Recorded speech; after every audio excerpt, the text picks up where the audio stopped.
Hello ನಮಸ್ಕಾರ ಎಲ್ರಿಗೂ.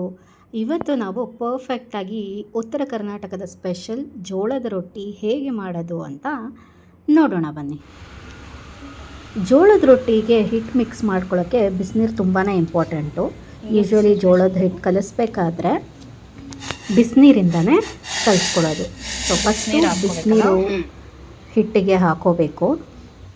ಬಿಸಿನೀರಲ್ಲಿ ಕಲಿಸಿದ್ರೆ ರೊಟ್ಟಿ ಸಾಫ್ಟಾಗಿ ಬರುತ್ತೆ ಅಂತ.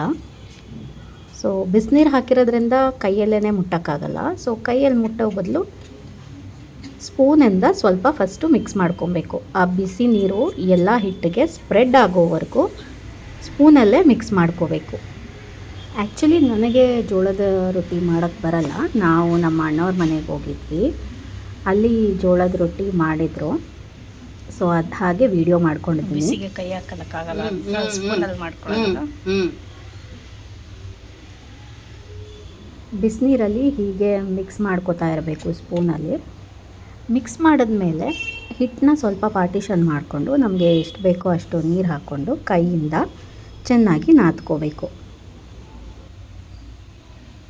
ಈಗ ಸ್ಪೂನಲ್ಲೆಲ್ಲ ಕಲಸಿದಾದ್ಮೇಲೆ ಪಾರ್ಟಿಷನ್ ಮಾಡ್ಕೊತಾ ಇದ್ದಾರೆ. ಸ್ವಲ್ಪ ಪಾರ್ಟಿಷನ್ ಮಾಡಿಕೊಂಡು ಕಲಸಿರೋ ಮಿಕ್ಕಿದ ಹಿಟ್ಟಿಗೆ ನೀರು ಹಾಕಿ ಮಿಕ್ಸ್ ಮಾಡ್ಕೊತಾರೆ. ಪ್ರಪೋರ್ಷನ್ ನೋಡ್ಕೋಬೇಕು. ನೀರು ಬೇಕಾಗಿದ್ದರೆ ನೀರನ್ನ ಹಾಕ್ಕೊಂಡು ಹಾಗೆ ಮಿಕ್ಸ್ ಮಾಡ್ಕೊಬೇಕು. ಒಂದೇ ಸಲ ಎಲ್ಲ ಹಿಟ್ಟನ್ನು ಮಿಕ್ಸ್ ಮಾಡ್ಕೊಳಕ್ಕಾಗಲ್ಲ ಅಲ್ವಾ. ಸೊ ಅದಕ್ಕೆ ಸ್ವಲ್ಪ ಸ್ವಲ್ಪ ಹಿಟ್ಟನ್ನೇ ಈ ಥರ ಚೆನ್ನಾಗಿ ಮಿಕ್ಸ್ ಮಾಡ್ಕೊಬೇಕು.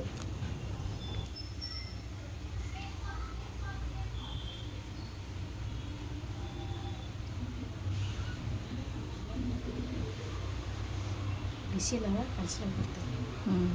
ಬಿಸಿಯಲ್ಲ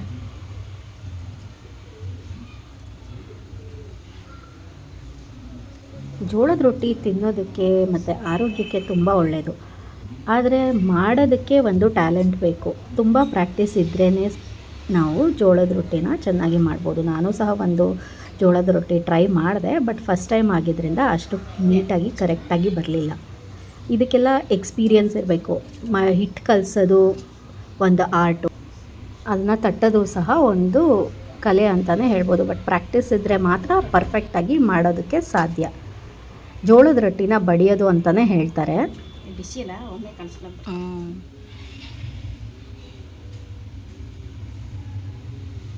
ಉತ್ತರ ಕರ್ನಾಟಕದಲ್ಲೆಲ್ಲ ಇದು ತುಂಬಾ ಫೇಮಸ್ಸು.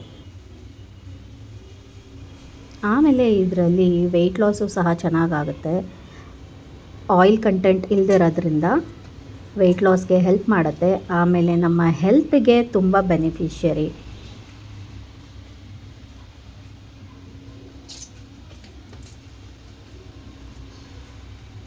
ವೆಯ್ಟ್ ಗೇನು ಸಹ ಇದರಿಂದ ಆಗೋದಿಲ್ಲ. ಜೋಳದ ಹಿಟ್ಟನ್ನ ಚೆನ್ನಾಗಿ ಮಿಕ್ಸ್ ಮಾಡ್ಕೊಂಡಿದ್ದಾರೆ. ಸೊ ಇವಾಗ ಇದನ್ನು ಪಾರ್ಟಿಷನ್ ಮಾಡಿಕೊಂಡು ಇಮಿಡಿಯೇಟಾಗಿ ರೊಟ್ಟಿನ ಬಡಿತಾರೆ. ನಾವು ಚಪಾತಿ ಎಲ್ಲ ಸ್ವಲ್ಪ ಹೊತ್ತು ನೆನೆ ಹಾಕಿಬಿಟ್ಟು ಮಾಡ್ತೀವಿ ಅಲ್ವಾ. ಬಟ್ ಜೋಳದ ರೊಟ್ಟಿನ ನೆನೆ ಹಾಕೋ ಅವಶ್ಯಕತೆ ಇರಲ್ಲ.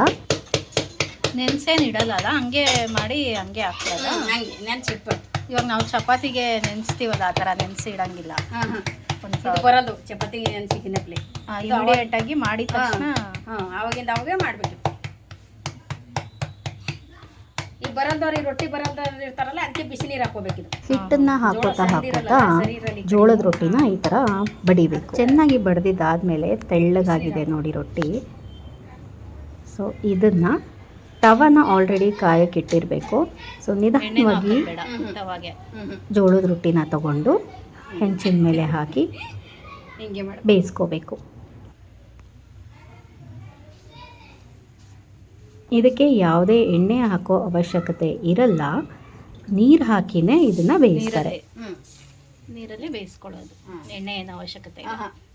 ಎಣ್ಣೆನೇ ಹಾಕ್ಬಿಡೋದು ಇದಕ್ಕೆ. ಯಾರು ಬಟ್ಟೆಲಿಂದ ಹಚ್ತಾರೆ, ಅದು ಬಟ್ಟೆಲಿಂದ ಏನು ಇದು ಇಲ್ಲ, ಕೈಲಿಂದ ಹಚ್ತೀನಿ ನಾನು.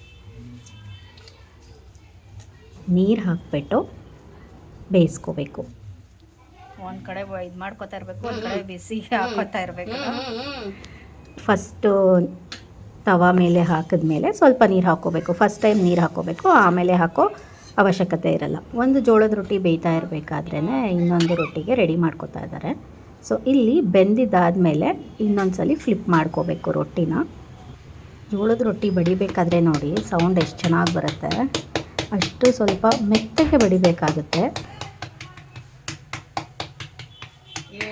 ಬೇಕಾದ್ರೂ ಮಾಡ್ಕೊ. ನೀವು ಮಾಡು, ನಾ ಕಲಿಸ್ತೀನಿ ಬಾ. ಅಮ್ಮ ಏನ್ ಸಾಕು ಮಾಡಿತ್ತು, ನಾನು ಕಲ್ಸು ಅಂತ ಎಷ್ಟು ಮಾಡ್ತಾಳೆ. ಬರ್ತಾ ಅವಳಿಗೆ ಇವಾಗ ಬಡಕ್ಕೆ ಚಿಕ್ಕ ಬರುತ್ತೆ ಮಾಡಕ್ಕೆ.